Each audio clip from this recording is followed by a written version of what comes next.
अमित आज शादी के बाद पहली बार अपनी पत्नी को लेकर ससुराल जा रहा था। पढ़ाई लिखाई में अच्छा होने के चलते उसे सरकारी नौकरी मिल गई थी। सरकारी नौकरी लगते ही उसे शादी के रिश्ते आने लगे थे। उसके गरीब माँ बाप भी चाहते थे कि अमित की शादी किसी अच्छी जगह हो जाए। अमित के गांव के एक दलाल ने उसका रिश्ता पास के शहर के एक काफी अमीर घर में करवा दिया। अमित तो गांव की ऐसी लड़की चाहता था जो उसके माँ बाप की सेवा कर सके, लेकिन पता नहीं उस दलाल ने उसके पिता को क्या घुट्टी पिलाई थी कि उन्होंने तुरंत शादी की हाँ कर दी। सगाई होते ही लड़की वाले तुरंत शादी करने की कहने लगे थे और अमित के पिताजी ने तुरंत ही शादी की हाँ भर दी। शादी से पहले अमित को इतना भी मौका नहीं मिला था कि वह अपनी होने वाली पत्नी से बात कर सके। अमित की मां ने उसकी बात को भांप लिया था और उन्होंने अमित के पिता से कहा भी कि अमित को अपनी होने वाली पत्नी को देख तो लेने दो, लेकिन उसके पिता ने कहा कि शादी के बाद खूब जी भर के देख लेगा। खैर, शादी हो गई और अमित को दहेज में बहुत कुछ मिला। लड़की वाले तो अमित को कार भी दे रहे थे, लेकिन अमित ने मना कर दिया कि वह दहेज लेने के भी खिलाफ है, लेकिन उसके पिताजी के कहने पर वह मान गया। सुहागरात को ही अमित को कुछ कुछ समझ में आने लगा था, क्योंकि उसकी नई नई पत्नी बनी आशा ने न तो उसके माता पिता की ही इज्जत की थी और न ही सुहागरात को उसने अमित को अपने पास फटकने दिया था। अमित ने आशा से भी कई बार पूछा भी कि तुम्हारी शादी मुझसे जबरदस्ती तो नहीं की गई है, लेकिन आशा ने कोई जवाब नहीं दिया। शादी के तीसरे दिन अमित अपनी माँ और पिताजी के कहने पर एक रस्म के मुताबिक आशा को छोड़ने ससुराल चल दिया। अमित और आशा ट्रेन से उतरकर पैदल ही चल दिए। अमित की ससुराल रेलवे स्टेशन के पास ही थी। रास्ते में आशा अमित से आगे चलने लगी। अमित ने देखा कि दो लड़के मोटरसाइकिल पर उनकी तरफ आ रहे थे। वे आशा को देखकर रुक गए और आशा भी उनको देखकर काफी खुश हुई। अमित जब तक आशा के पास पहुंचा तब तक वे दोनों लड़के उसकी तरफ देखते हुए चले गए। आशा के चेहरे पर असीम खुशी झलक रही थी।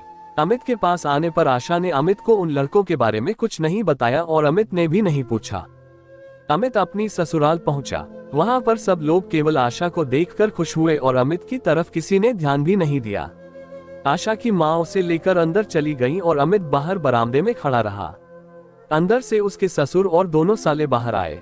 अमित के ससुर ने पास ही रखी कुर्सी की तरफ इशारा किया और बोले, अरे खड़े क्यों हो, बैठ जाओ। अमित चुपचाप बैठ गया। उसे वहां का माहौल कुछ ठीक नहीं लग रहा था। अमित के सालों ने तो उसकी तरफ ध्यान भी नहीं दिया था। शाम होने को थी और अंधेरा धीरे धीरे बढ़ रहा था। अमित को फर्स्ट फ्लोर के एक कमरे में ठहरा दिया।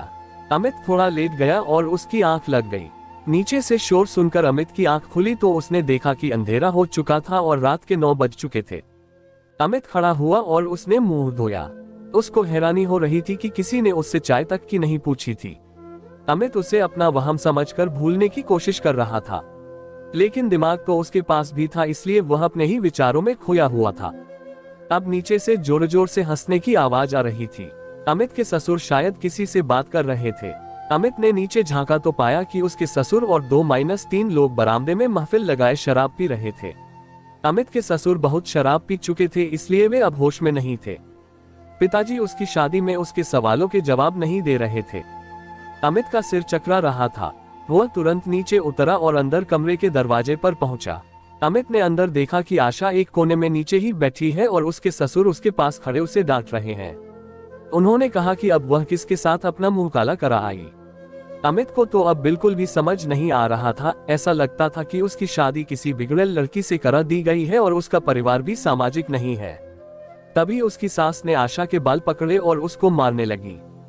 आशा बिल्कुल चुप थी और वह अपनी पिटाई का भी बिल्कुल विरोध नहीं कर रही थी। आशा की मां उसे रोते हुए मारे जा रही थी। तभी पता नहीं अमित को क्या सूझा कि वह अंदर पहुंचा और अपनी सास से आशा को मारने को मना किया। अमित को अंदर आया देख सास ससुर घबरा गए। ससुर का तो नशा भी उतर गया था। वे समझ चुके थे कि अमित ने सब सुन लिया है। अमित के ससुर अब कुर्सी पर बैठकर रो रहे थे और उसकी सास का भी बुरा हाल था। तभी अमित के ससुर एक झटके से उठे और कमरे से अपनी 2 नाली बंदूक ले आए और आशा की तरफ तानकर बोले, मैंने इसकी हर गलती को माफ किया है। बड़ी मुश्किल से मैंने इसकी शादी कराई है और अब यह मुंह काला करा कर पता नहीं किसका पाप अपने पेट में ले आई है। मैं इसे नहीं छोड़ूंगा, पड़ेगा। यह सुनकर उसके ससुर ने उसके पैर पकड़ लिए, लेकिन अमित ने उन्हें उठाया और आशा का हाथ पकड़कर घर से बाहर निकल गया। आशा अमित के पीछे पीछे होली। अमित के ससुर तो हाथ जोड़े खड़े थे। अमित और आशा पैदल ही जा रहे थे, तभी उन्हें वही दोनों लड़के मिले जो उन्हें आते हुए मिले थे। अब की बार वे दोनों पैदल ही थे।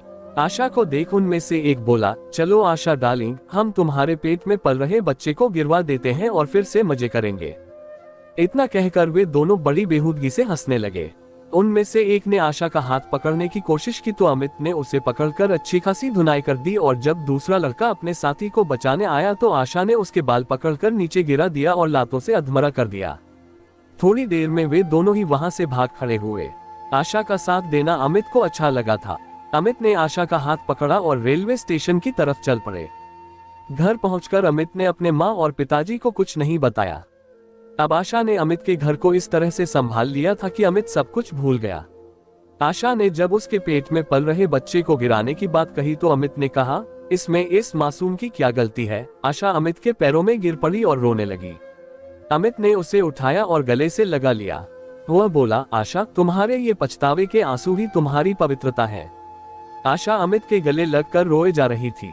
दूर शाम का सूरज नई सुबह में दोबारा आने के लिए डूब रहा था।